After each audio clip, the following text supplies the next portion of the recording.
to share it with you, to talk to you about it, with my team, my loved ones, that I'll be retiring from tennis.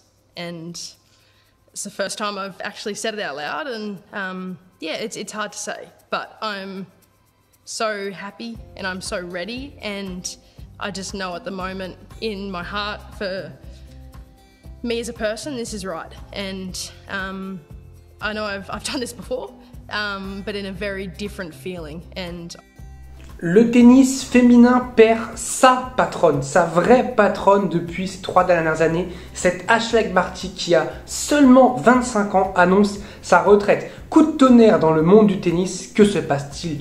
Pourquoi prendre une retraite aussi anticipée? Il y a de multiples raisons. Barty out, on en parle tout de suite.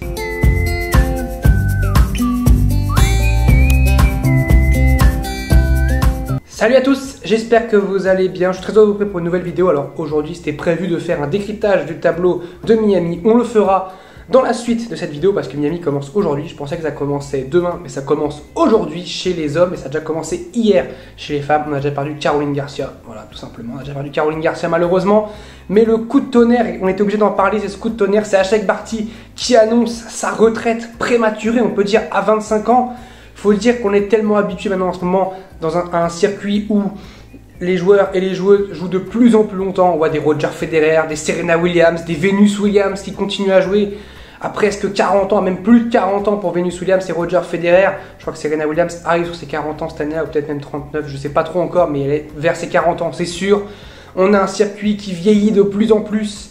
Et là, à 25 ans seulement, Ashleigh Barty qui annonce sa retraite. Alors évidemment, c'est un choc énorme, la numéro 1 mondiale, encore actuelle, un numéro 1 mondial, elle est encore numéro 1 mondial à l'heure actuelle, donc au sommet de son art, elle annonce sa retraite, elle annonce qu'elle ne jouera plus au tennis, en tout cas pour le moment, c'est ce qu'elle dit à ce moment-là. Une superbe carrière, mine de rien, à seulement 25 ans, 15 titres, alors c'est pas énorme au vu par exemple de Serena Williams, au vu de Venus Williams, mais tout de même 3 grands chelems. Elle aurait pu aller chercher l'US Open, même si c'était son pire grand chelem, seulement 8e à l'US Open, mais elle a quand même remporté Roland Garros en 2019, Wimbledon en 2021 et l'Open d'Australie en 2022. On en parlera justement de ces 2 derniers grands chelems qui ont été, je pense, le déclic pour elle pour prendre sa retraite. Elle a gagné évidemment le Masters aussi et 5 WTA 1000 aussi, c'est quand même pas mal, c'est quand même un bon palmarès. Elle a tout gagné en fait, elle a tout gagné quasiment à part l'US Open, elle a vraiment tout gagné déjà à 25 ans. Ashleigh Barty, voilà, on est soit amené à être une machine pour tout rafler, soit on rafle notre objectif et après on a un petit peu perdu la foi. Allez, par exemple des Nadal, des Federer, des Djokovic qui sans cesse se donnent des objectifs. Serena Williams, c'est pareil. Pourquoi elle se bat encore là quasiment à 40 ans pour aller chercher un nouveau grand chelem? Bah, c'est parce qu'elle vit pour ça, elle vit pour ça. Venus Williams aussi, elle veut continuer à jouer au tennis. Elles se battent pour ça, il y a des joueuses qui se battent pour ça, des joueurs qui se battent pour ça évidemment. Et puis il y en a d'autres qui perdent un petit peu la flamme, Par exemple, avec Yannick Noah qui voulait gagner Roland Garros. C'était vraiment son objectif ultime de gagner chez lui à Roland Garros. Il a gagné Roland Garros. D'ailleurs, bon, il a continué encore à jouer, mais il avait plus cette flamme un petit peu en lui qui était, voilà, je veux gagner Roland Garros. Il l'a fait, c'était un petit peu, voilà, c'était la folie. D'ailleurs, c'est le seul Français encore à avoir gagné Roland Garros chez les hommes, évidemment, dans l'Européenne, puisqu'on a eu chez les femmes, on a eu évidemment Marie Pierce qui a gagné, on a eu Françoise Dure, si je ne dis pas de bêtises aussi, qui a gagné dans l'Européenne. Donc, c'est voilà une période compliquée pour Ashleigh Barty qui, justement, avait dit mon plus grand objectif, c'était de remporter Wimbledon. C'est pas l'Open d'Australie, elle a dit c'était Wimbledon. Et quand j'ai remporté Wimbledon, j'ai commencé à me poser la question. Elle a commencé à se poser la question, c'est-à-dire à juillet 2021, elle s'est dit la retraite, ça peut commencer à arriver, ça me trotte dans la tête. C'est pour dire qu'elle a 24 ans, elle se dit mais je peux prendre ma retraite à tout moment. À tout moment, je peux prendre ma retraite à 24 ans, enfin 25, je sais pas quel âge elle avait, je sais pas quand elle est née, donc 24 ou 25 ans, elle se pose la question de dire mais je peux m'arrêter. Elle s'était déjà arrêtée 1 an, elle a fait une année sabbatique quasiment de tennis, et elle revient, elle gagne tout. C'est colossal, franchement Ashleigh Barty c'est une personne à part, elle est différente justement, et elle a dit, à part gagner Wimbledon, mais il me manque un truc, il me manque encore cet accomplissement, c'est gagner chez moi, gagner en Australie, gagner l'Open d'Australie. Elle l'a fait, maintenant, pour elle, entre guillemets, je parle de pour elle, elle n'a plus rien à prouver, elle n'a plus rien à se prouver. Et si elle n'a plus cette flamme pour jouer au tennis, elle préfère privilégier par exemple sa vie de famille, elle va se marier, peut-être faire des enfants et tout. Donc elle préfère ça. C'est un choix qu'il faut respecter évidemment. C'est un choix très triste pour le circuit féminin parce que c'était une joueuse différente, on peut le dire, dans un circuit féminin qui s'était un petit peu stéréotypé avec des joueuses qui tapaient de plus en plus fort en fond de cours. On avait Stachek Barty qui jouait en cadence, enfin qui pouvait casser le rythme aussi, avec ses petits chops de revers magnifiques, ces chops de revers qui vont énormément manquer parce qu'on n'en a pas beaucoup. Sur le circuit féminin, on prend le top 10, regardez, Swiatek qui est numéro 2 mondial, ça bourrine, on prend Sakkari, ça bourrine, on prend du Krejcikova, c'est un peu plus il y a un peu plus de variété aussi dans son jeu à Krejcikova, notamment grâce à son niveau en double aussi, elle a plus de variété dans son jeu, mais ça reste une exception. Badoza, alors oui, elle lift parce que c'est le côté espagnol, on joue beaucoup en lift, mais ça reste quand même un jeu offensif. Comme jeu défensif, on avait clairement Alep, Wozniacki qui a pris sa retraite il n'y a pas longtemps, Svitolina. C'est vraiment peut-être les seuls styles de jeu défensif qu'on a sur le circuit féminin.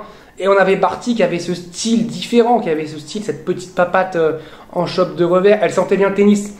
C'était la plus intelligente du circuit largement. Elle avait ce QI tennis de dingue. Et elle va manquer, évidemment, au tennis féminin. Elle va manquer au tennis tout court. Parce qu'elle apportait quelque chose de dingue. Elle jouait pas beaucoup, faut le dire. Elle jouait déjà 3 fois moins que les autres joueuses. Mais dès qu'elle était là, elle était favorite pour tous les tournois.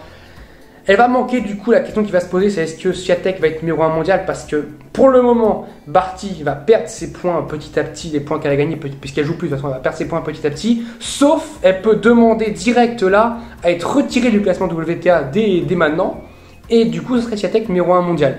On n'en est pas encore là du tout, la question ne se pose pas, même si ça va être la guerre, je pense, on va voir vers mai-juin, Barty commencer à perdre vraiment beaucoup de points et peut-être perdre sa première place mondiale à partir de ce moment-là, et ça va être la guerre entre les Swiatek, les Sakkari, les Badoza, les peut-être Sabalenka, on ne sait pas, il va y avoir la guerre, je pense, pour cette première place mondiale. Vraiment, les joueuses vont se battre à fond pour récupérer cette première place mondiale. On verra qui va la récupérer, on verra si le circuit va résister à cette bombe de perdre Ashleigh Barty.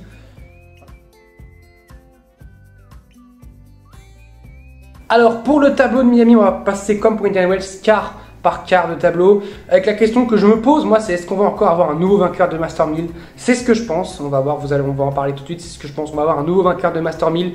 Medvedev qui pourrait rencontrer dès le deuxième tour Andy Murray. Les deux joueurs que je préfère sur ce tableau qui se rencontrent dès le deuxième tour.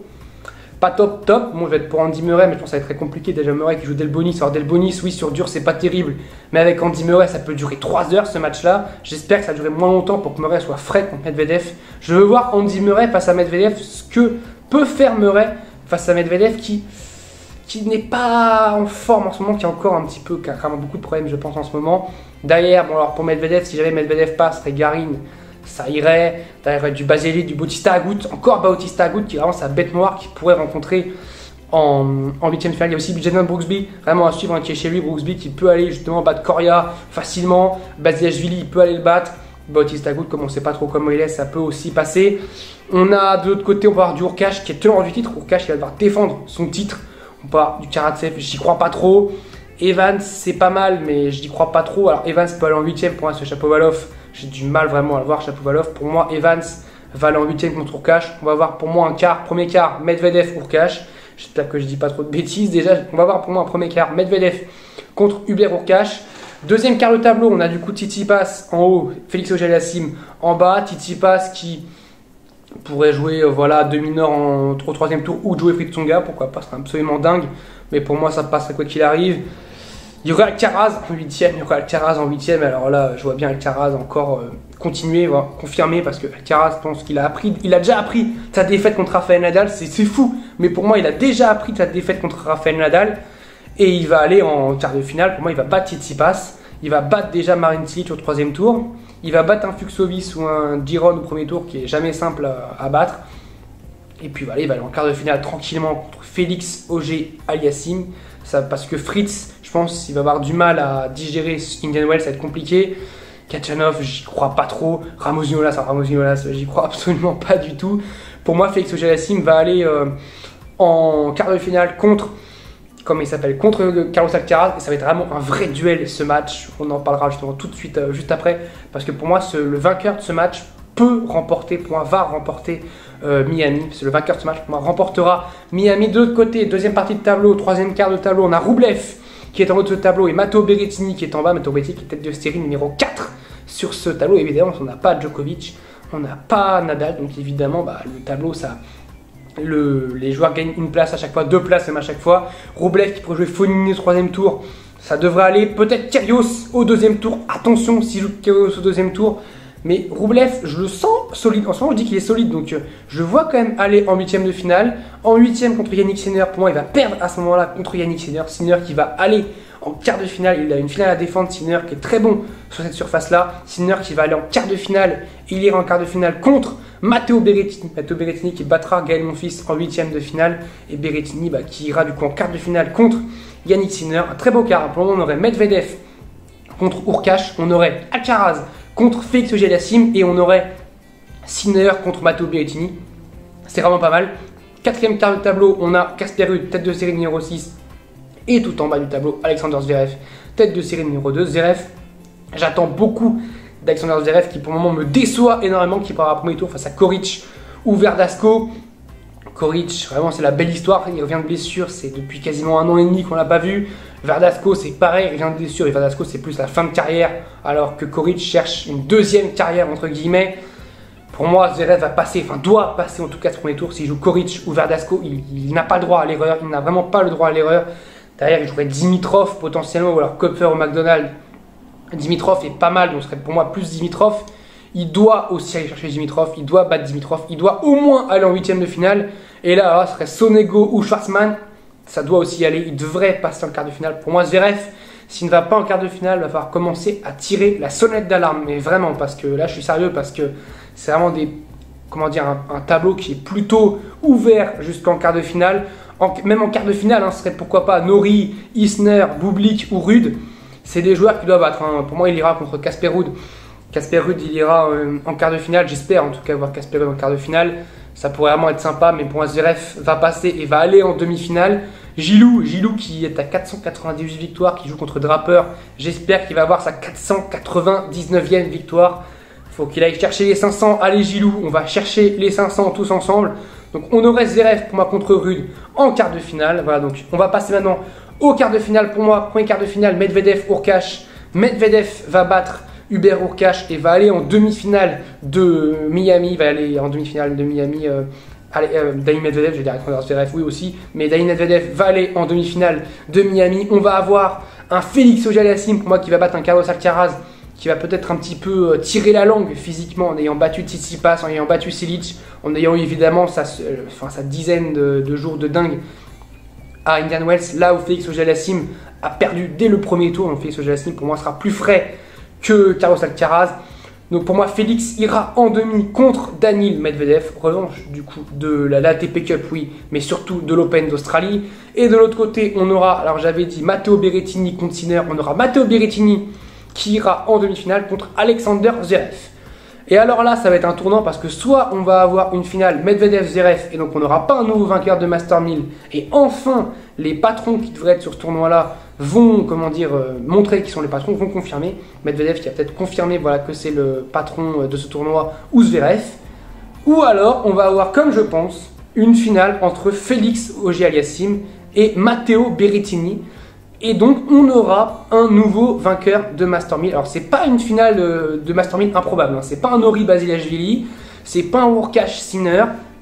Ça reste une finale probable, une finale de top 10, une finale de joueurs qui jouent très bien en pleine progression. Je crois que les deux sont top 5 à la race. En tout cas, Félix, c'est sûr. Berrettini, non, peut-être pas. Peut-être pas top 5 à la race. Après, il a quand même sa demi à l'Open d'Australie qui avait beaucoup de points. Donc, on aura pour moi une finale entre Félix Auger-Aliassime et Matteo Berrettini. Et je pense que Félix Auger-Aliassime va remporter à Miami son premier Master 1000 de la saison et son premier Master 1000 en carrière tout court. Et que ça va le faire décoller. Il va passer du coup deuxième à la race à ce moment-là en battant Matteo Berrettini. Et pour moi, Félix Auger-Aliassime après va avoir cette saison sur terre qui va être importante pour lui, à voir s'il va réussir à progresser sur terre. Mais bref, on n'en est pas là encore. Pour moi, Félix Auger-Aliassime va remporter Miami contre Matteo Berrettini en finale. Medvedev et Zverev vont perdre en demi-finale parce qu'ils vont se mettre une sorte de pression. Je ne sais pas comment ils vont se mettre une sorte de pression. On va se dire faut qu'on aille en finale tous les deux. Aucun des deux ne va y aller. Comme on a eu un petit peu l'année dernière où Tsitsipas n'a pas été en finale alors qu'il aurait dû y aller. Et où on a eu aussi Rublev qui aurait déjà allé en finale alors qu'il n'y a pas été aussi. Voilà, on a eu plein de surprises en Master 1000. Je continue à croire que cette saison, les Master 1000, on va avoir beaucoup de surprises en Master 1000. Alors oui, Félix Auger-Aliassime qui gagne, c'est peut-être pas une énorme surprise.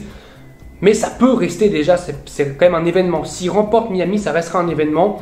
On se retrouve en tout cas très vite pour parler de Miami, tout ce qui va se passer. On verra un petit peu à mi-chemin ce qui se passera à Miami. Voilà, on peut digérer aussi l'information pour Ashleigh Barty. Dites-moi dans les commentaires ce que vous avez pensé d'Ashleigh Barty. Pour vous aussi, qui va gagner l'Open d'Australie, j'allais dire, non, ça c'est Rafael Nadal. Qui va gagner Miami pour vous? Qui va remporter Miami? Qui va profiter de l'absence du Big Three, enfin surtout de l'absence du Big Two, Nadal et Novak Djokovic? Qui va en profiter au maximum? Est-ce que les Medvedev et Zverev, qui devraient être les patrons, vont confirmer? Ou alors est-ce qu'on va avoir un vainqueur improbable? Ou alors un vainqueur un petit peu comme moi, un outsider plus, un Matteo Berrettini ou un Félix Auger-Aliassime? Vous pouvez me dire tout ça dans les commentaires. Je vous dis salut à tous, portez-vous bien.